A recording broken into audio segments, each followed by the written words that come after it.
Welcome everyone. Today we're going to talk to you about a very important standard which talks about impairment of assets, right? This is Ind AS 36. Remember, we're not going to talk about impairment of financial assets, right? Impairment of financial assets are covered under Ind AS 109. Here we are going to talk about impairment of asset. Now, what's the meaning of impairment? Let's just kind of look at a very high level. So let's say if the carrying value of an asset in your books is 100 rupees, right? And the current realizable value of that asset or the benefits which you can generate by way of use of that asset is actually 90, right? So the moment anything which comes below its book value or the carrying value in a way, then it suggests that there is an impairment or there is a loss in value as compared to what is reflected or recorded in your financial statement or your balance sheet. And then the question comes is that whether now if there is a loss in value, whether that loss in value is required to be recorded through the financial statement or not. If yes, then when is what you need to record. So there are again a lot of rules around this, but a very high level, if there is an impairment, we need to evaluate it appropriately for us to determine that when to record, how to disclose, so on and so forth. So when you look at again a financial statement of any company, right? So you have cash, you have property, plant, and equipment. You have inventories, you have financial assets, and then and then you may have several other assets like prepaid, security deposits, so on and so forth. And then you have a lot of liabilities on the liability side of the balance sheet, and then you have equity, you have debt, etc., etc. So the question comes, is there an impairment? And why this question comes? Because we know that the accounting is largely being done on historical cost basis, right? So if you are anyway doing accounting for a particular asset at fair value, right? A fair value in a way represents the exit price, then there is no question of impairment, any additional impairment, because fair value in a way takes care of any increase in the value or any decrease in value. Now, assuming that you are not doing accounting for a particular asset class or a group of asset, and you're doing accounting based on historical cost, right? Or even if we talked about this under Ind AS 16 model or under the intangible asset model, that there is an accounting policy choice to do it on a revaluation model as well, right? So if you're doing even though on a revaluation model, you still need to look at Ind AS 36 to determine the impairment of that carrying value of such asset class or a group of asset. And we will try and understand all of this in fair degree of detail, from that perspective. So what's the need for this standard, right? We talked about this.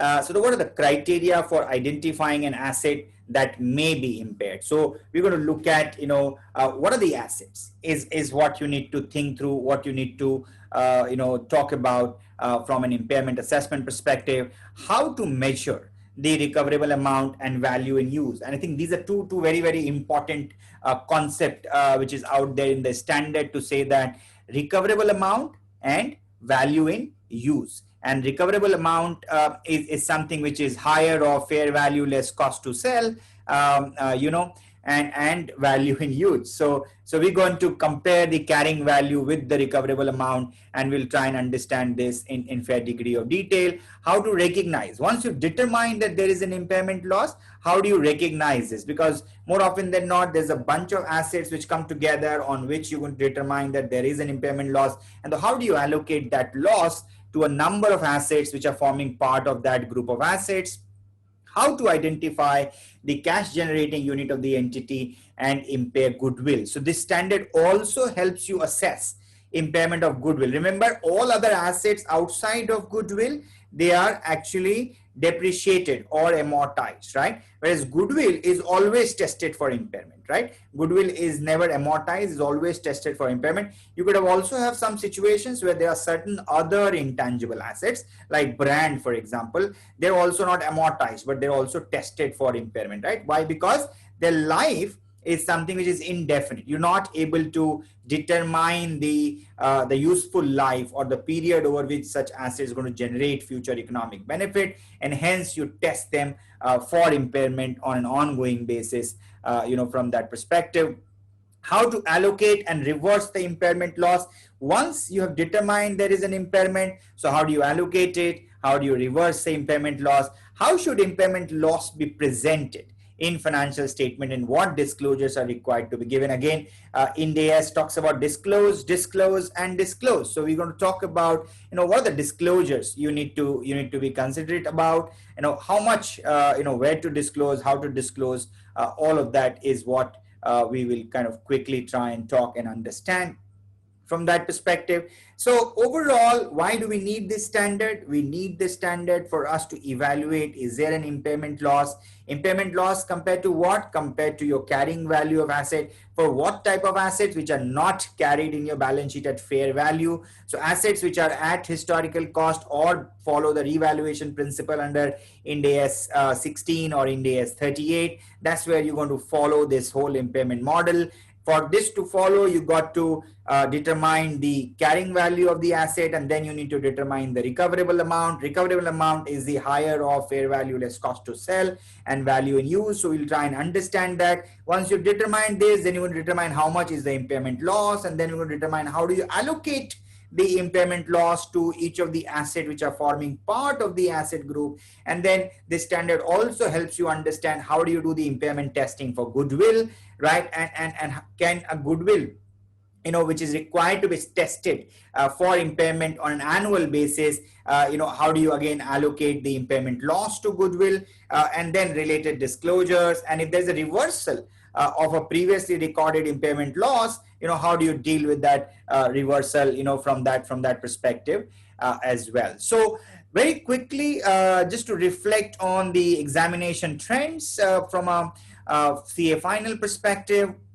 So what you see here is that this topic is somewhat important, right? And we see that there are questions being asked, especially in November 18, like Bonanza, 15 marks, right? In November 18 examination, 15 marks from this standard. In May 19, there were 4 marks. So I think the standard is relatively important and in a way being considered. So again, you see in May of 2017, there was a question. Then in November of 2017, there was a question. Then there was a drop in May 18, and there's a drop in November 19. So it is high likelihood that again in November 2020, there is going to be a possible question from this topic as part of the examination pattern.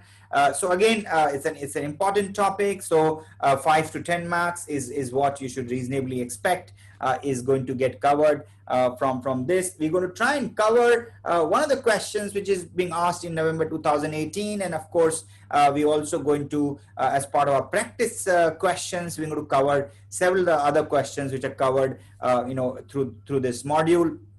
The key is what we see, the type of questions which are being asked is that again, for you to determine the carrying value is probably the information is given. What is the fair value less cost to sell or value in use? There are certain assets which needs to be allocated for it, then determine how much is the impairment and how do you deal with that impairment loss. So we will try and understand this with number of examples. First, we'll try and understand the concepts, and then we'll try and understand the nuances with number of examples, throughout this discussion. So let's talk about some of the key concepts. And before we get to the concepts, remember the scope, right? So again, every standard, the scoping, the recognition, the measurement, the disclosures, right? That's how all these standards are out there. So when you again think about the scope, right? Again, remember what I said, that if there is a specific accounting standard which is written for a specific type of asset or related valuation, you're going to go and do accounting under that standard. If that is not the case, then you come and do accounting for impairment under Ind AS 36, right? And what are the examples? Let's say, for example, inventory, right?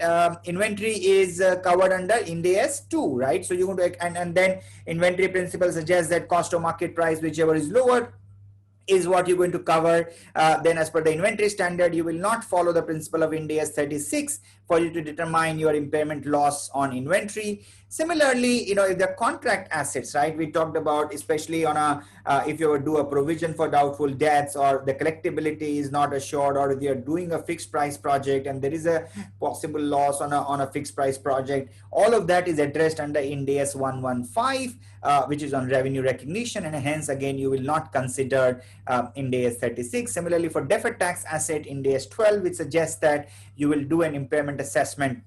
How? By following the principle of more likely than not, right? Probable or more likely than not. So again, for deferred tax asset, you will follow the principles laid out in Ind AS 12.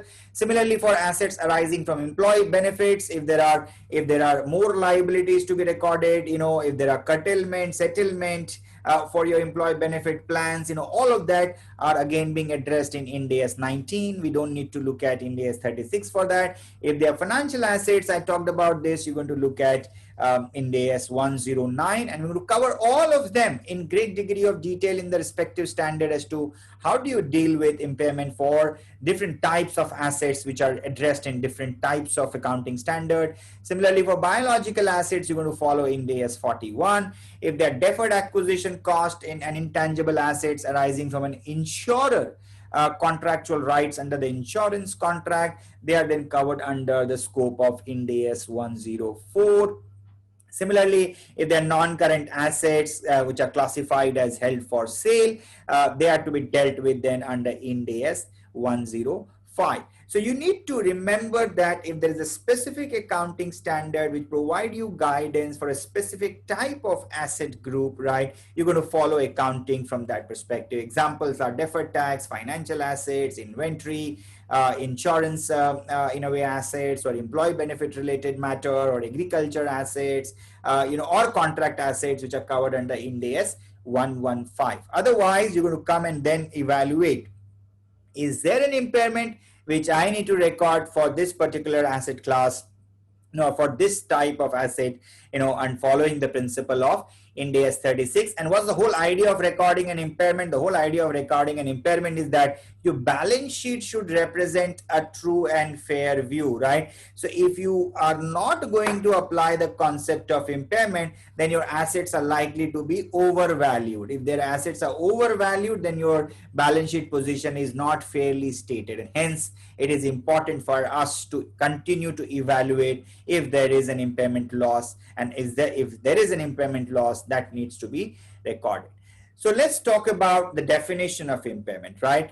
An asset is impaired when its carrying amount exceeds its recoverable amount. Now that's an important concept. The carrying amount is nothing but the carrying value in the balance sheet, right? And if the carrying amount exceeds the recoverable amount, that means there is an impairment, right? And what's the meaning of a recoverable amount, right? The meaning of a recoverable amount is higher of fair value less cost to sell and compare with the value in use, right? So we're going to talk about an impairment loss, amount by which the carrying amount of an asset or a cash generating unit exceeds its recoverable amount. If the carrying amount exceeds, and carrying amount of what? The standard suggests that cash generating unit, and we will again try and understand the meaning of cash generating unit, and there may be external or internal indicators of impairment again. So when you look at the impairment and when you look at different types of assets in your balance sheet, asset like cash. Now cash you don't need to test for impairment ordinarily, right? Because cash is always at fair value. and unless there is there if you're holding cash in a foreign currency, that gets measured in functional currency, and that's how you kind of in a way record a gain or a loss, which is the relative value of that currency from an exchange rate risk perspective, right? Then you look at the receivables. We talked about for receivables is a financial asset. You're going to follow Ind AS 109, right? Then you come to property, plant, and equipment. Now, for property, plant, and equipment, Ind AS 16 anyway provides that you got to depreciate the property, plant, and equipment over its estimated useful life, right? Minus the residual value, so to say. Now, then why do we need impairment, right? So that's where the challenge is, that you have actually, when you look at all the asset, the defined set of rules for all the asset to say, how do you recognize it? How do you measure it? How do you do subsequent measurement for such asset class in your financial statement? But what happens that because of changing economic circumstances, right, the set rules which are written, let's say for depreciable asset, that you're going to depreciate it over 10 years, that assumption is that it's going to generate future economic benefit over a 10-year period, right? Now, because of the change in economic factor, there is actually a sudden disruption in determining or realizing the value of that asset. The impairment standard is trying to capture that type of economic uncertainty, or that type of business risk, or that type of events or situations, which results into disruption into your general assumptions, what you do for the purpose of accounting and reporting for that particular type of asset is what you have. So from that perspective, the standard is extremely important. So you don't go around doing testing for impairment on an ongoing basis. You only do testing for impairment on an ongoing basis for two types of assets, right? What are those two types of assets? One is goodwill.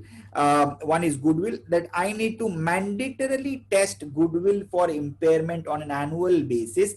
Whatever, is there a trigger or there is no trigger, I have to test it, because you're not amortizing the goodwill on an annual basis. So I need to mandatorily test the goodwill for impairment on an annual basis. Similarly, if there are intangible assets, okay, if they are intangible assets which are not being amortized, right, which are called indefinite life intangible asset, like brand, right, again you need to mandatorily test it for impairment on an ongoing basis.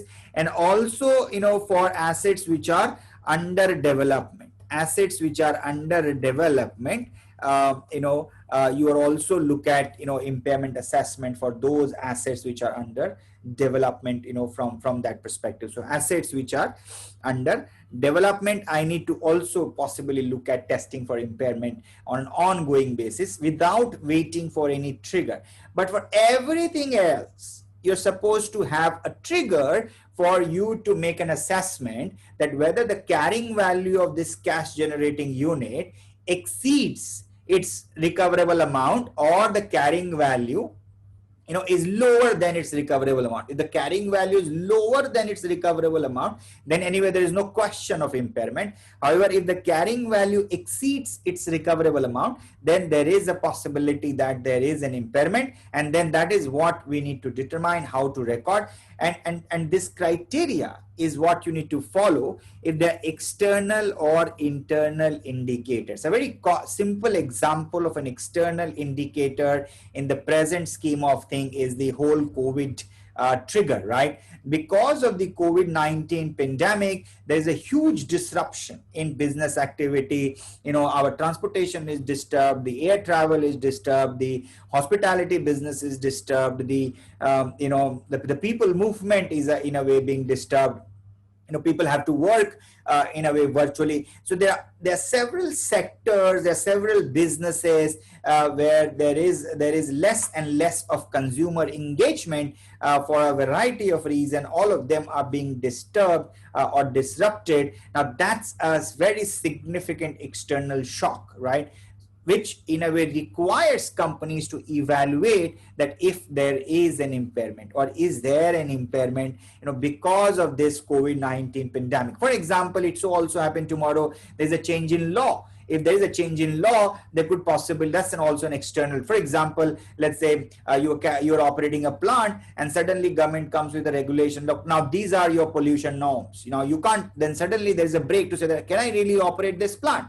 If I can't operate this plant, then this in a way demonstrate a trigger for impairment, which I need to then evaluate. So there are a number of factors which can result into the external or internal indicators, and we will try and talk about this. So what are your external indicators, right? If there is a significant decline in the asset value, and when do we see a significant decline in the asset value? Let's say you were doing something, leveraging your existing set of technology, the processes to produce an asset or produce something which is of relevance from a consumer perspective, and suddenly there's a new technology which comes in, right? Or there's a new way of doing the same thing which is more efficient, more effective, cheaper, better, etc., etc. So there is a decline in the asset value, right? A significant adverse change in the market to which an asset is dedicated, or in the technological, economic, or regulatory environment in which the company operates. So we talked about the example of a regulatory environment that suddenly the pollution norms make an asset idle, right? You can't operate the asset, or an economic environment like this whole COVID pandemic, right? Because of the pandemic, we're not able to run the plants, or run our restaurants, or run our hotels, or our stadiums, and so on and so forth. So anybody who owns some of these assets, suddenly the cash flows have dried up, and that's a big shock in terms of viability of those businesses, and hence there is a trigger for impairment from that perspective. Similarly, technological. So if they were doing something, some technology, and there is an advancement in the technology, that also possibly results into an impairment loss, or an impairment indicator, right? External indicator. An increase in the interest rate or other market rate of return. For example, your asset, what you have, and the output which you generate from an asset, and the cost of capital what is required, you can only make, let's say, 5%, whereas suddenly the cost of capital has gone up in the marketplace, or has gone down in the marketplace, or it has gone up, and that's a trigger for impairment, so to say that your project is no longer viable for the amount of money what you need, or the amount of return on capital what you need to pay compared to return what you can generate on this asset class, and hence there is a potential case for or impairment, or a trigger. The company reported net assets exceeds its market capitalization. A simple example is that, let's say, the book value of my asset is, let's say, 100 rupees per share, whereas the traded value of my stock, if you're a listed company, the market value is, let's say, 40 rupees per share. What does it mean? That the market, stock market is, or the external market is not even willing to give you, carrying value of your assets, right? They are not even willing to give the shareholders the carrying value of the asset what they have in their financial statement. That means that the stock is trading at a 60% discount to the book value, right? That means if I were to break this company today, liquidate this company today, the shareholders are not likely to realize more than 40, whereas my book value suggests it is 100. Now that's also in a way an indicator that is there an impairment. It's not, or not all of this, what you see here, they're not definitive conclusions. We're not making conclusions here to say that there is an impairment. These are all indicators. These are all indicators for a potential impairment loss, which a company needs to evaluate, from that perspective. So these were the external indicators. There could be certain internal indicators, which are like obsolescence or physical damage of an asset, significant adverse changes affecting the asset, such as plan to discontinue, asset is becoming idle, plan to dispose of an asset, reassessing the useful life of an asset as finite rather than indefinite, internal reporting system showing or predicting worse than expected performance from particular asset or business unit. So these are our internal indicators, right? So both in a way put together, internal and external put together in a way, help us to assess that, do I need to test this asset class for impairment following the principles of Ind AS 36. So we talked about external indicators. Look at the external business environment, right? Change in technology, change in economic business environment, change in regulatory environment, right? So all of that in a way are an external market factor, right? Change in asset prices, for example, is an external market factor which I need to evaluate, for an impairment or not. Similarly, internal factor, like, I've taken a decision that I don't want to, in a way, continue in this line of business. Right now, that's an internal decision which you have taken, and hence that's the trigger for impairment, right? Similarly, I used to estimate that the useful life of this asset is so much. Suddenly, I believe, no, this is not the case. And hence, is there a trigger for impairment? Because I may not be able to generate sufficient future economic benefit. Hence, I need to possibly take a big loss in the current year, in which suddenly I realize that my business performance is not up to my expectations. From that perspective, I would decide to sell an asset. Is there a trigger for impairment? You, of course, you follow Ind AS 105 if it qualifies as an asset which is held for sale, right? So all of this is what you need to consider to assess that are there impairment factors, which then may need to be considered for you to determine that if the carrying value of the such asset group exceeds its recoverable amount from that perspective. Remember, impairment is not required to be tested on an ongoing basis, right? Except goodwill, except intangible assets which are indefinite life, or assets which are under construction, under development, you will test them for impairment. For all other assets, there are specific rules which are written, right, under respective accounting standards. More importantly, for property, plant and equipment, or for intangible asset, where you depreciate them minus the residual amount. Now, you need to test for impairment such assets only when there are indicators for impairment, right? And indicators of impairment are external indicator or internal indicators, right? And external indicators is what we've talked about, that they could be technological, they could be economic factor, they could be regulatory factor, or there could be significant change in the asset value because of the external market, so on and so forth. Similarly, internal is when you decided to discontinue, again, your performance is not up to your expectation. Suddenly, again, you decided to install a new set of technologies, so on and so forth. So all of that is what you need to consider, external factor and internal factor, before you decide that is there an impairment process which I need to move ahead. So assuming that there are triggers, right? Assuming that there are triggers, now you need to determine your impairment, right? Now, how do you determine your impairment? You determine your impairment with reference to carrying value of that asset group, and we will talk about more the cash generating unit. And then you're going to compare that with the recoverable amount, right? You're going to compare that with the recoverable amount. And what is recoverable amount? Recoverable amount is the higher of its fair value less cost of disposal and its value in use, right? So higher of fair value less cost to sell,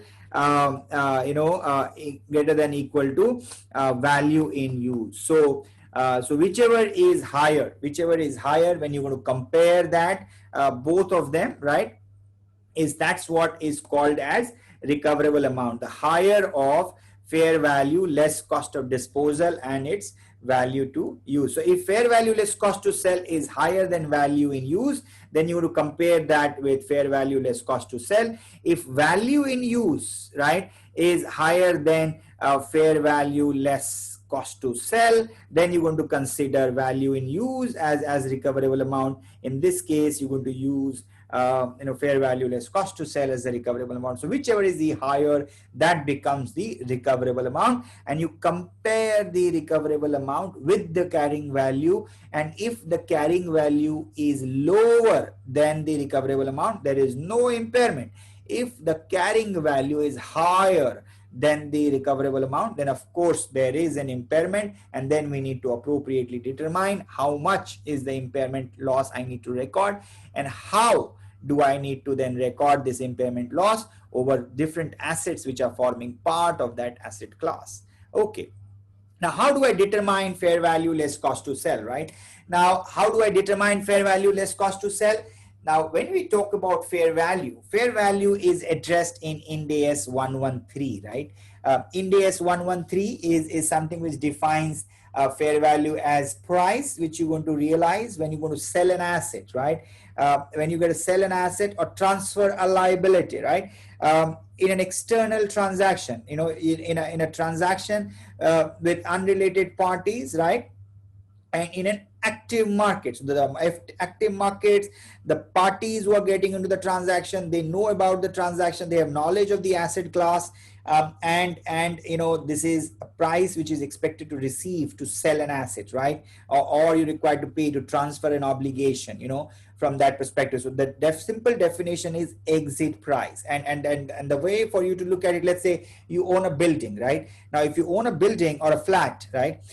If you were to sell the flat, how much you will be able to realize, right? So for example, if you can sell this flat for say 100,000 rupees or 1 lakh rupees, that is your exit price. But if you were to buy the same asset or same flat, right, from a seller, for example, you may have to pay 1,01,000 rupees, right? Now that's not the price we are considering, because that's an acquisition price. We are not considering the acquisition price. Fair value less cost to sell is the exit price. So there is always a difference between bid and ask, right? Bid and ask, right? So at what price you're willing to buy, what is your ask if you were to sell? It is when you can sell, right? So when the people who are willing to bid to buy, that's the exit price, right? That's the exit price. What you want, that doesn't matter. What people are willing to pay for it is what is called exit price. Price which is received, likely to be received when you're going to sell an asset, right? Fair value is determined under Ind AS 113 and is clearly an exit price. Cost to sell, and we're going to cover in more detail under Ind AS 113 the whole principles of exit price, that highest and best use and in use or in exchange and so on and so forth. So we're going to cover that in detail when we will talk about exit price. So exit price is fair value is nothing but the exit price which is you are expected to receive when you're going to sell an asset in an arm's length transaction between external parties, and in where who has knowledge of the asset. Now the cost to sell, this is important, right? Cost to sell, a direct incremental cost. Cost to sell are direct incremental cost to bring an asset into its condition for its sale, right? Some of the cost to sell are your legal cost, stamp duty, cost of removing the asset, and any cost of getting the asset into the sellable condition. So whatever cost which are necessary to be incurred for you're able to consummate the sale transaction, right, is what then forms part of cost to sell. So whatever is the exit price less cost to sell is what you get from a fair value definition perspective. And then you got to compare this with value in use, right? And we're going to talk about that again in more detail. The other consequential costs that would arise if the asset were sold, such as redundancy costs, are not taken into account. They are not the incremental cost which are necessary for your ability to sell the asset. There are other elements of cost which gets accounted for under other relevant accounting standard. So let's try and understand this with the help of an example.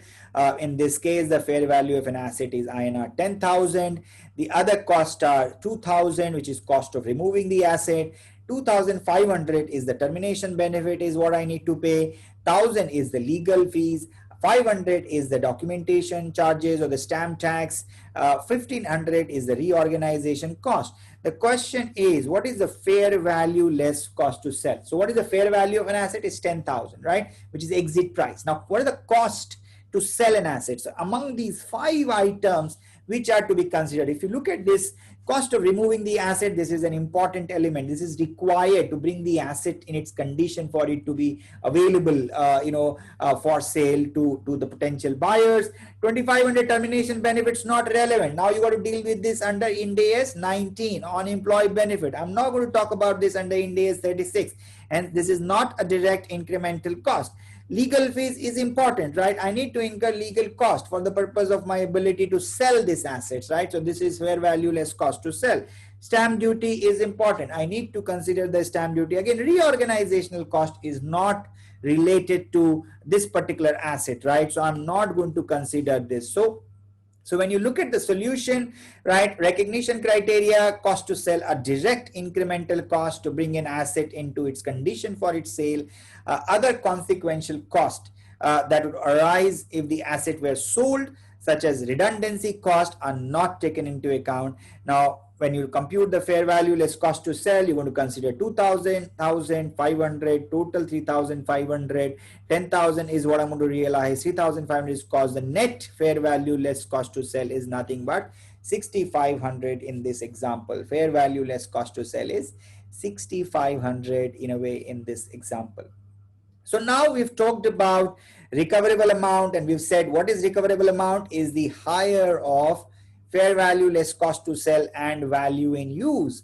We have explained that what is fair value less cost to sell. Fair value means exit price as defined under Ind AS 113, and then you compare the cost to sell. Cost to sell are nothing but direct incremental cost, and what is not to be considered like employee benefit cost or reorganization cost, so on and so forth. What is to be considered is the legal cost, the stamp duty cost, or cost of bringing the asset into its condition where it is going to be sellable or available for sale, to a potential buyer. All of that is what you consider. Let's now quickly talk about the value in use. What is value in use, right? Now, value in use is the present value of future cash flows expected to be derived from an asset or cash generating unit. Now we're going to talk about in more detail what's the whole concept of cash generating unit, okay? But for the moment, now what is value in use? Let me give you a very simple example. Let's say you have land, right? Or not land, I would say let's say building, right? Because it's very rare for us to impair the land. We ordinarily don't see an impairment of land, right? When you look at, let's say, building, right? So I have a building or I have a plant or machinery. Now from this building, I was expected to generate so much of future economic benefit by way of, let's say, rental income, or from a plant and machinery by way of using this plant to produce output, and then those output I'm going to market it and so on and so forth, right? So what you're trying to do here, value in use, is that you are anyway in possession of those assets. You're using those assets for the purpose of your business. So now you know the estimated useful life of those assets. Now, if you were to continue to use such assets for its estimated useful life, how much you will be able to generate returns from such assets, right? Value in use is nothing but future cash flows which I will generate by continuous use of those assets. If I were to continue my business on an ongoing basis, how much cash flow I will be able to generate discounted to the present value, right? Is the present value. So you're going to again consider a discount rate, because you're looking at, how much cash I'm going to generate in, let's say, 2020, 2021, 2022, 2023. Let's say asset is a 5-year life till 2024. And then I'm going to discount it. I'm going to determine my cost of capital, then discount it to the present value for you to determine what is the present value of future cash flow today, and I'm going to compare this with my fair value less cost to sell, and whichever is higher of the two, that becomes my recoverable amount. So value in use is the present value of future cash flow expected to be derived from an asset or cash generating unit. Primarily, two key decisions are involved in determining the value in use. What are those two key factors? One is that I need to estimate my future cash flows. How much is the cash flow is I'm going to generate, estimate the future cash flow. And what the other key important factor is the discount rate, is the what rate I need to discount my future cash flow. So for your value in use, you're going to determine two factors, is your estimated future cash flows for by continuous use of that asset in your business, and the second is the discount rate, which is what I need to use to discount the cash flow over its estimated useful life to determine the present value of future cash flows, right? Now, what all goes into the determination of cash flow in itself, right? Now, estimating the future net cash flow to be derived from continuing use of the asset and from its ultimate disposal. So what it represents the management best estimate. So whatever is, you look at the scenarios, what is probable, what is the certain, there are multiple scenarios you try and build, or you may build only one scenario depending upon how comfortable you are with your forecasting methodology, how comfortable you are in terms of determining your future cash flows. Represent management best estimate of the range of economic conditions that will exist over the remaining useful life of the asset, external arm's length transaction price, smallest possible level of aggregation, greater weight given to external indicators, exclude the income tax receipt or payment, beyond budgeted period, assume steady state of modest growth, right? Which is what we called as something which for different types of asset, where you use that what is being called as terminal growth rate, terminal rate of growth. This normally we see this terminal rate of growth to be used for assets which have indefinite life, like goodwill, when you're testing goodwill for impairment, right? Or when you're testing, let's say, an asset which has no defined life. But for assets which are defined useful life or estimated useful life, you actually test it, over this remaining useful life, right? Then you don't apply the terminal rate of growth. Terminal rate of growth you only apply, where the asset has indefinite life, which you're not able to determine, right? So essentially what we are looking at from a cash flow perspective is that, what are the management best estimate? What are the external indicators, right? All of that is what you in a way consider. What's your historical experience in projecting a set of cash flows? What's the current market condition? Is there anything which is going to impact? What's the competitive environment, for that particular type of business, so on and so forth. All of that is what will help you to assess. A very simple example, let's say, when you're looking at scores of different types of business, let's say an airline business or a hospitality business, or a travel or a tourism business, or a hospital business, or a healthcare business, for example, or FMCG business. They're different businesses, so you've got to look at how these businesses will continue to engage with their customers in terms of their ability to generate revenues, and then for them to generate revenues, what's the cost of doing operations, how much cost they will continue to incur, and then what's the net cash which I will able to generate, right? So again, when you look at cash flows, you're going to consider both cash inflow and cash outflow, and then you say how much cash I will be able to generate, right? So cash flows include your projections of cash inflows from continuing the use of the asset, or projections of cash outflows which necessarily incurred to generate the cash inflow from the continuing use of the asset, the net cash flows to be received or paid for the disposal of the asset at the end of its useful life. What is it you're not going to include? If then you are going to do future restructuring, right? That is something you're not going to cover.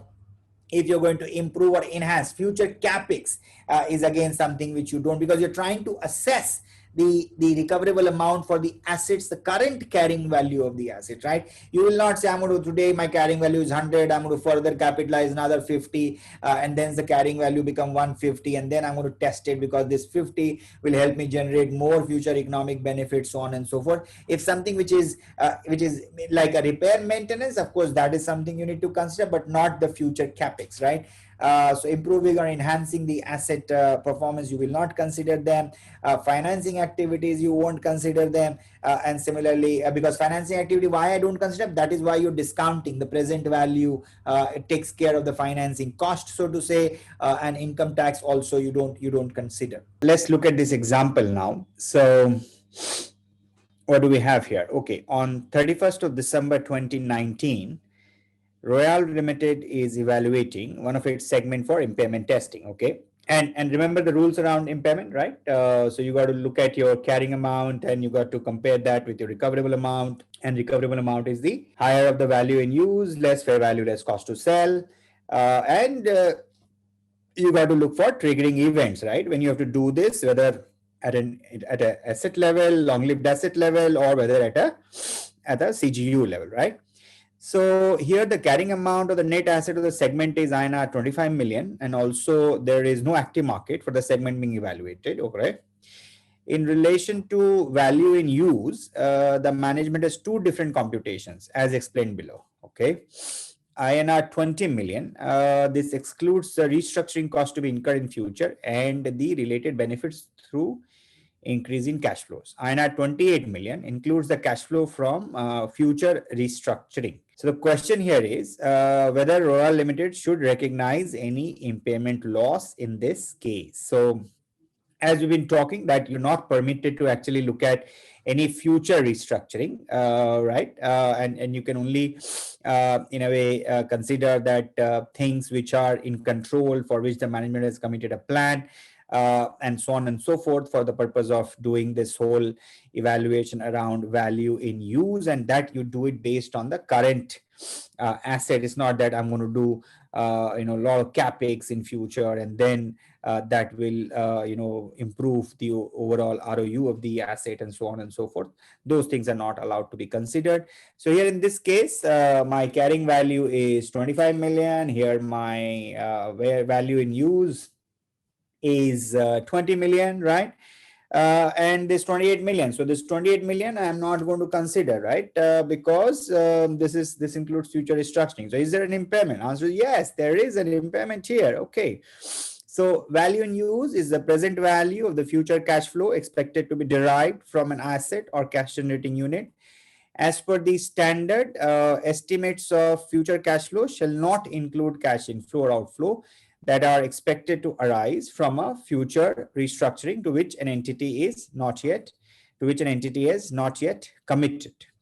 Hence, such cash flow should be excluded. Also, since there is no active market for sale of the segment, Royal Limited can use the value in use estimate as recoverable amount. Since I don't have active market, so this is the only way I can establish my recoverable amount. Okay, so the important thing here is that shall not include cash inflows or outflows that are expected to arise from future restructuring to which an entity is not yet committed. If the management has committed a plan to restructuring, it is in the control, then of course you will you won't include a future capex plan, okay, even though it is in your control. That's because then that's not something which is allowed here. So cash flow should be excluded, hence there is no active market. Okay, assessment of impairment, you look at the carrying value and minus the recoverable amount. Carrying value is 25 million, recoverable 20 million, and INR 5 million is the amount of impairment loss. And impairment recorded through profit and loss account. All right, okay. Now, let's try and understand how do you determine the discount rate. So when we talked about the value in use, we said there are two very, very important things which you need to remember. One is the cash flows, right? How do you estimate the future cash flows? The second is the discount rate, right? And again, you've got to apply an appropriate discount rate. Discount rate is nothing but the cost of capital, and the cost of capital again is nothing but what you derive using what we call a CAPM model, right? Capital asset pricing model, which in a way takes care of the appropriate weightage of your equity and debt, what is required for that kind of cash generating unit. So discount rate shall be a pre-tax rate reflecting the current market assessment of the time value of money and risk specific to the asset for which the future cash flows estimates have not been adjusted. If the future cash flows are risk adjusted, the discount rate should also be a pre-tax risk-free rate, right? So if you've already adjusted, then it has to be, risk-free rate, from that perspective, that means be a lower rate, right? Rate implicit in the transaction for similar asset or from the weighted average cost of capital for a listed enterprise, that weighted average cost of capital, and that you determine using the capital asset pricing model. If the discount rate excludes the effect of price increase attributable to general inflation, future cash flows are estimated in real terms. Ordinarily, what we see, from a examination perspective, the discount rate as an information is likely to be provided for. You won't need to compute or determine the discount rate. This is ordinarily, this information is likely to be provided for. So how do you determine this? Weighted average cost of capital can be used as a starting point. However, the rate does not depend upon the entity existing capital structure, as the cash flow from the assets are independent, right, of this assumption. So when you look at the cash flows, the discount rate, if cash flows are adjusted for certain risks, right, then the discount rate should not reflect those risks. Otherwise, it will be double counting, right? If cash flow estimated in currency, in which the cash flows are estimated in a currency in which the cash flow will be generated, then discount rate should be in the same currency, right? So for example, if you're generating cash flows in INR, then you have to use an INR cost of capital discount rate. If you're going to generate cash flows in US dollar, if you to determine the cost of capital in US dollar, for you to determine the discount rate from that perspective.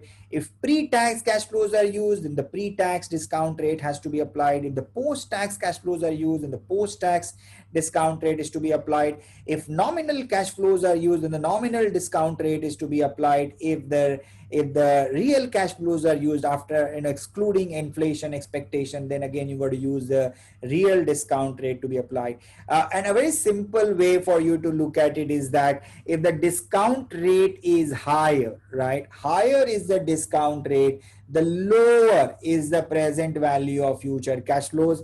If the discount rate is lower, right, the higher is the discounted value of future cash flows. The same principle. So I'm generating say 100 in year one, and 120 in year two, 130 in year three, right? And if I'm going to discount it by 10%, right, or I'm going to discount it by 15%. So if I'm going to discount it by 10%, this amount will be higher than what I have to, if I have to discount this by 15% from that perspective. So higher is the discount rate, lower is the carrying value or the present value of future cash flow. You got to compare this with the carrying value. So carrying value is independent of the discounted, because that's your current carrying value in the balance sheet. But if the discount rate is lower, then the present value of future cash flow is higher. That's why the assumptions are very, very important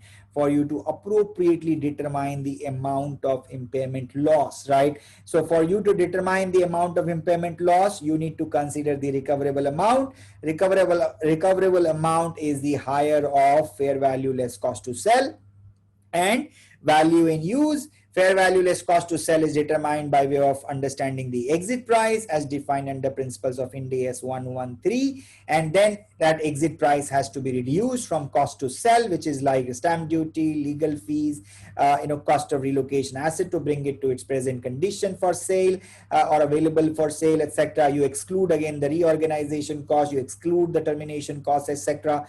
Then you determine the value in use. For you to determine the value in use, two very important things you need to remember is the estimate of future cash flows and your discount rate for future cash flows. You're going to consider that how all the cash inflows and cash outflows. So what's the benefit I'm going to derive over this estimated useful life? What are the costs I need to incur? That is the net cash flow. Again, you're going to exclude the increase in cash flow due to future reorganization, increase in cash flow due to future capex. You're not going to consider the interest cost. You're not going to consider ordinarily, let's say, the tax receipts or expenses. And then you're going to determine the discount rate. Discount rate is the weighted average cost of capital, and then that's a very, very important assumption which you need to look at. If the cash flows are adjusted for certain risk, then discount rate should not be adjusted for the same set of risk. From that perspective. So the assumption is that if you are using a pre-tax cash flow, use the discount rate which are pre-tax. If you're using a post-tax cash flow, use the discount rates which are post-tax. So normally we follow a CAPM model to determine an appropriate discount rate. and that will, and if higher the discount rate, lower is the present value of future cash flow. Lower the discount rate, higher is the present value of future cash flows, from that perspective. So now we're going to look at this case study. Okay, and the question here is Pride Limited purchases property, plant and equipment on 1st of April 2017. On 31st of March 2020, the management provides the below estimate of cash flows pertaining to property, plant and equipment. Okay. Pride Limited purchases a property, plant and equipment on 1st of April 2017 and on 31st of March 2020. These are my cash flows. Okay. 2020, 21, 20,000, 21, 20. So I have series of cash flows which are provided here. All right. Okay. There's some more information. This PP I had purchased on 1st of April 2017 for 2 lakh rupees. My 8 years was the original estimated useful life, and 5,000 is the residual value, which is 2025, and 1 lakh is the fair value less cost of disposal on 31st of March 2020. So again, remember the principle. When you have to look at impairment, I'm going to look at fair value less cost to sell or value in use, whichever is higher, which is called recoverable amount. Compare that with the carrying value. All right. So I need to here determine the impairment loss. The question here is that determine the impairment loss to be recognized by Pride Limited. Also, what should be the revised depreciation amount? Relevant discount rate is 15%. Discount factors are provided here, which is here 1, 2, 3, 4, 5. We've got the discount factor as well. All right. So what do we need to do here? So first I need to determine my carrying value, right? So 2 lakh was my purchase cost and I'm depreciating it for 3 years. So that should give me my carrying value as on, right? Which date? On 31st of March 2020. Okay. So on that date, I'm going to determine my carrying value. Then I'm going to compare with the set of cash flows which are given here. And then I'm going to compare that with the fair value less cost to sell to determine is there an impairment here. Okay. So let's look at the solution. So step by step, step one, calculation of carrying amount. As I said, purchase cost was 2 lakh. Then I'm going to depreciate it for 3 years. So 2 lakh minus 5,000, the residual amount. So 73,000 is the depreciation. 1,26,875 is my carrying value as on 31st of March 2020. Okay. All right. Then I'm going to compare this carrying value. So then I'm going to determine what is my value in use. Okay. So I have got a series of cash flows and the discount rate. So same set of cash flows are getting plotted here. Awesome. Then I have here I've included this 5,000 as well. This 5,000, right? The residual value is included in this thing. And then I have these discount factors which were given to me, and then I'm going to multiply them. So my total value comes to, value in use comes to 95,105. All right. And then I had fair value less cost to sell, which was how much? Fair value less cost to sell. This information was also given, which is 1 lakh rupees. Okay. So now I'm going to compare. So now I'm to determine the recoverable amount, okay, which is higher of the two. Okay. So step 3, determine the recoverable amount, which is the higher of the higher of the two. So value in use is 95,000. Fair value less cost to sell is 100,000. So I'm going to determine recoverable amount is higher of the two is 1 lakh. Okay. And now I'm going to compare the carrying value with the recoverable amount to determine the impairment loss. Okay. So my carrying amount is 1,26,875 minus 1 lakh. So 26,875 is the amount of impairment loss is what I am required to record here. Awesome. Now I need to compute the depreciation for the remaining period. So 1 lakh is now my revised carrying value. I have the 5,000 as a residual value. So 95,000 is what now needs to be depreciated over remaining period. Okay, remaining estimated useful life. So So I have carrying amount 126, impairment loss 26, revised carrying amount 100,000, and then revised depreciation minus residual value divided by useful life is 19,000. Okay, awesome. I hope this is all clear to you. Fairly simple, but I think step by step, very detailed in terms of how you approach the solution to a problem. So if your concepts are clear, you'll be able to address this very, very clearly. Awesome. So for me to summarize what we have talked about so far, several things we have talked about so far, right? That you got to look at the definition of this. And when I think about the definition, we talked about the impairment. What is the impairment? I got to determine the carrying amount, and then I'm going to determine the recoverable amount. And then if the carrying amount is higher than the recoverable amount, then there is an impairment loss, right? And then we said, how do you determine the recoverable amount? You determine the recoverable amount with reference to your fair value less cost to sell and value in use. How do you determine your fair value less cost to sell? That you determine with reference to your exit price. And there are other elements which you need to consider, like cost to complete the sale, like the legal cost, the stamp duty cost, or the cost of relocation of the asset to bring it to its condition for an immediately available for sale. All of that you consider from a fair value less cost to sell. Then we said you got to compare that with value in use. How do you determine your value in use? You're going to determine value in use with reference to your cash flows. You got to estimate your future cash flows, and then you got to determine the discount rate. And then how do you estimate the future cash flows? You got to estimate your future cash flows by considering your cash inflows and cash outflows, and look at the net cash flows. And you don't look at future reorganization benefits, you don't look at future capex, you don't consider the interest cost, and so on and so forth. Then you consider the discount rate, and we said there are several assumptions which goes into the discount rate and the cash flow, and hence it is something important for you to evaluate it appropriately. And then when do you test the any asset for impairment? We said there are indicators which are required to be present. What are those type of indicators? Those indicators are external indicators and internal indicators, and you don't need to test it at every measurement date. You only need to test it at every measurement date.